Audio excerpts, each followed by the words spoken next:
외형으로는 작아 보이지만 의외로 강력한 반전의 힘을 표현할 때 흔히 우리는 작은 고추가 맵다라는 말을 사용하는데요. 여기 그 반전의 묘미를 선사하는 곳이 있습니다. 보기 드문 우표들이 한가득 모인 아다마니 박물관이 바로 담양여행의 문을 열어줄 첫 번째 여행 명소! 지난 2015년 3월에 개관한 우표 테마박물관으로 민간으로는 유일한 박물관인데요. 우표는 아주 단순하게는 우편요금을 납부했다라는 증표이지만 그 속에는 우표를 발행한 시대와 국가가 지닌 예술과 문화, 역사 등 다양한 이야기들이 숨어 있다는 게 박물관 관장의 이야기입니다. 그 속 깊은 우표 이야기 한번 들어보실까요? 네, 이제 본격적으로 우표에 대한 소개를 한번 들어보도록 하겠습니다. 자, 선생님, 처음으로 소개해 주실 우표는 어떤 우표인가요? 네, 이게 있는 우표입니다. 우리나라 최초 우표입니다. 1884년도에 홍영실이라는 분이 우정천국 청사를 만들게 돼요. 고종의 칙령을 받고. 그래서 우표 5점을 만들게 되는데 이 우표는 불행하게도 우리나라 인쇄술이 좀 떨어져서 일본에서 만들어 오게 됩니다. 아, 이 기술을 어쩔 수 없이 빌려서 네. 만든 그래도 최초의 우표인데 네. 이 우표에 혹시 특징이 있다면? 우표의 특징은 문의우표라고 그러는데 그때 문의라는 이야기는 그때 화폐 단위로서 지금으로 환산을 하면 1문이 한 80원 정도 돼요. 그래서 5문이면 한 400원 정도 우표죠, 지금 하나면. 그래서 그때 화폐 단위를 이용해서 문의우표 이렇게 약칭을 하고 있습니다. 네, 이렇게 또 최초 우표부터 시작해가지고 볼 우표들이 아주 많은 걸로 알고 있는데요, 선생님. 그럼 다음 우표 한번 소개 들어볼까요? 네, 네, 네. 박물관은 2개의 전시실로 이루어져 있는데요. 1전시실에서는 우표의 탄생부터 시작되는 변천사를 한눈에 살펴볼 수 있고 2전시실은 세계 각국의 우표를 전시하고 있습니다. 네, 또 이렇게 우표를 쭉 보고 있는데요. 선생님, 그런데요. 이 우표의 이름은 또 조선이라고 써 있는데 여기는 또 대한민국이라고 바뀌어 있어요. 예, 바로 그것이 무엇이냐면요. 우리나라가 정부 수립이 되고 헌법 공포가 되고 이전에는 우리나라 국호가 조선이었습니다. 그래서 바로 우표에 이렇게 나타나고 있고요. 그 이후로는 국호가 우리나라 바뀌죠. 대한민국이라는 국호로. 그래서 이후에 발행되는 우표들은 전부 대한민국으로 되어 있습니다.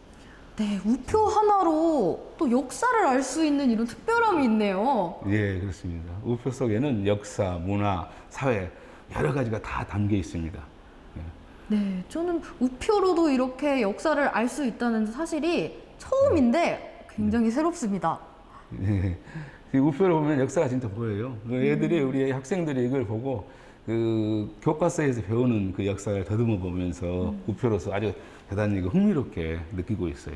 네, 진짜 대단합니다.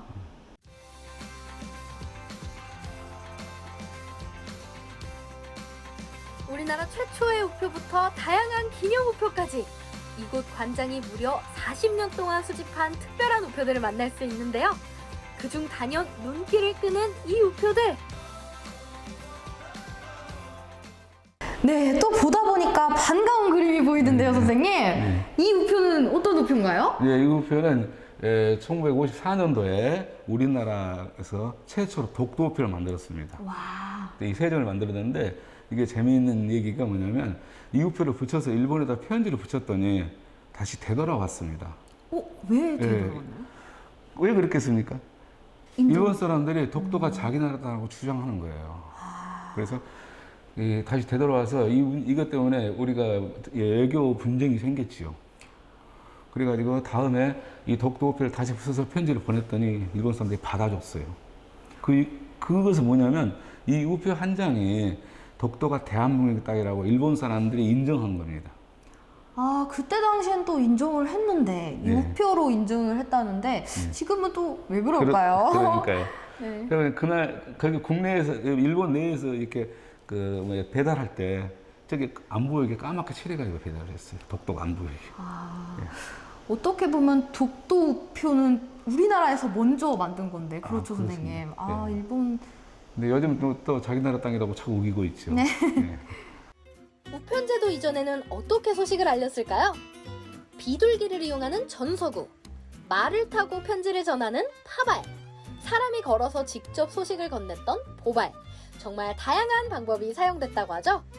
이메일이나 전화로 소식을 전할 수 있는 요즘 현대인들에게는 갑갑하거나 혹은 낭만적이라고 느낄 수 있는 방법인데요. 반가운 소식을 받을 때의 기분만큼은 시대를 초월하지 않을까 싶네요. 선생님, 여기 또 연하우편이라고 있는데요. 연하라는 게 무슨 뜻인가요? 요즘은 연하장을 잘 안 쓰는데요. 예전에는 새해에 어른들한테 인사장으로 그때 사용했던 카드입니다. 카드하고 우표지요. 그래서 연하우표, 연하장 이렇게 표현을 합니다. 그러면은 저희가 흔히 알고 있는 그 실 같은 건가요? 실은 다르죠. 실은 이 적십자 기금을 마련하기 위해서 만든 건데요. 그건 그 우표 역할을 하는 건 아니고 기부금을 거기다가 내가 내는 거죠. 여러 분들이 실은 우표다라는 생각을 많이 하실 텐데 선생님 설명으로 또 새로운 걸 알게 되네요. 예. 그게 그 연초에 많이 사용하고 연말에서 연초에 많이 사용하기 때문에 연하우표라고 생각하는데 그 실은 좀 다르죠. 네. 세계 최초의 우표는 언제 만들어졌을까요? 1840년 영국에서 처음 등장했다고 전해지는데요. 당시 영국 여왕이었던 빅토리아 여왕의 얼굴이 인쇄된 우표는 블랙페니라는 별칭으로도 알려져 있습니다.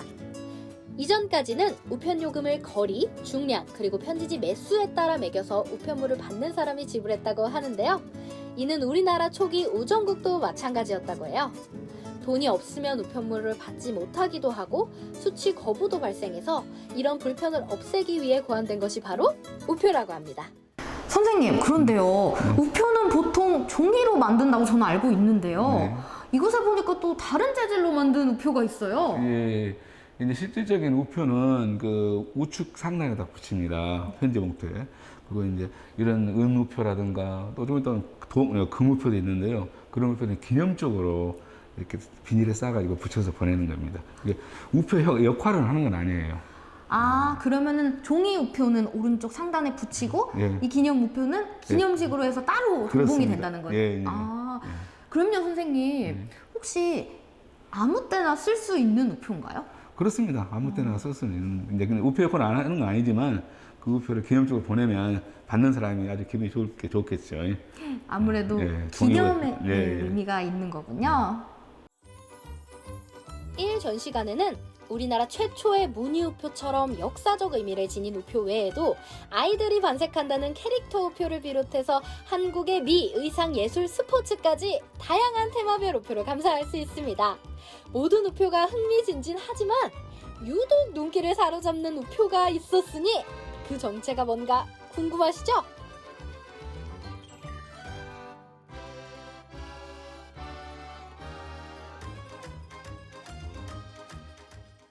네, 이번에는 이 전시실로 왔습니다. 이곳에는 어떤 우표가 있나요, 선생님? 네, 여기는 이제 북한 우표하고 이 캐릭터 우표 또 미국 우표 정도를 지금 전시하고 있습니다. 북한 우표요? 네. 북한 우표는 제가 또 볼 일이 없는 것 같은데 지금 얼른 한번 볼까요? 예. 북한의 우표는 북한 내 우편 기능보다 외국의 수집가들을 대상으로 하는 판매 목적의 우표라고 합니다. 때문에 해외 주요 기념일이나 유명인들, 명화 등을 주제로 삼고 있는데요. 수집가들의 눈에 쏙 들 만큼 정교함도 색감도 아름다운 우표들이죠.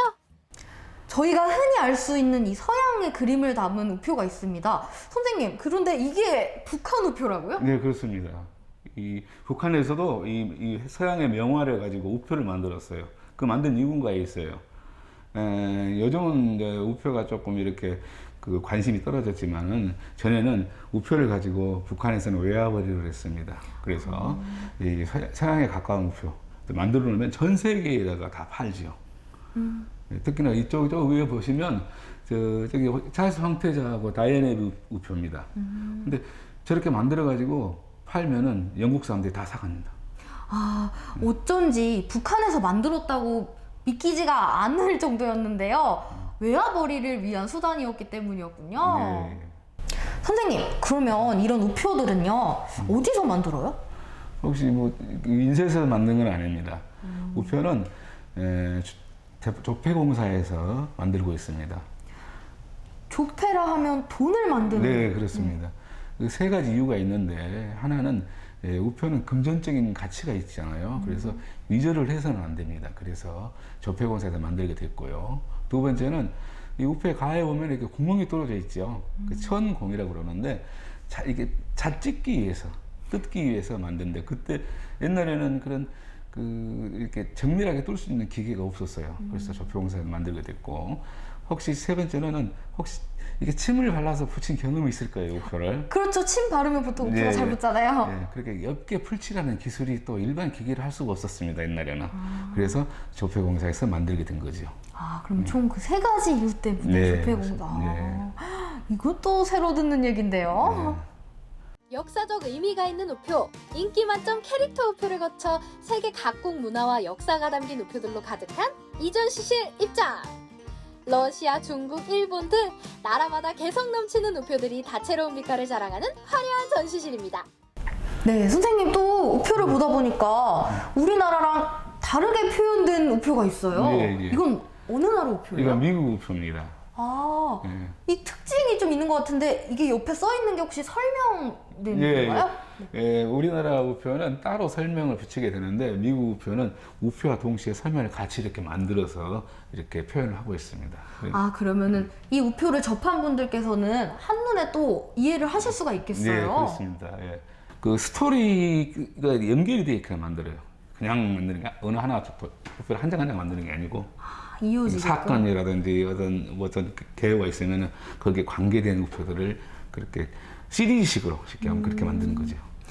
어떻게 보면 그럼 재미 요소를 위해서 그렇게 예, 만드나요? 그래서 재미도 있을 수 있고, 뭐랄까요, 같은 성향 또는 뭐 특징 이런 부분들을 같이 살려가지고 연결시켜서 우표를 제작하고 있습니다.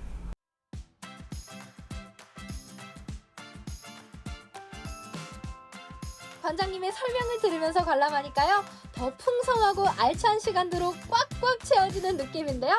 이 특별한 박물관, 다녀오실 때 꼭 기억하세요.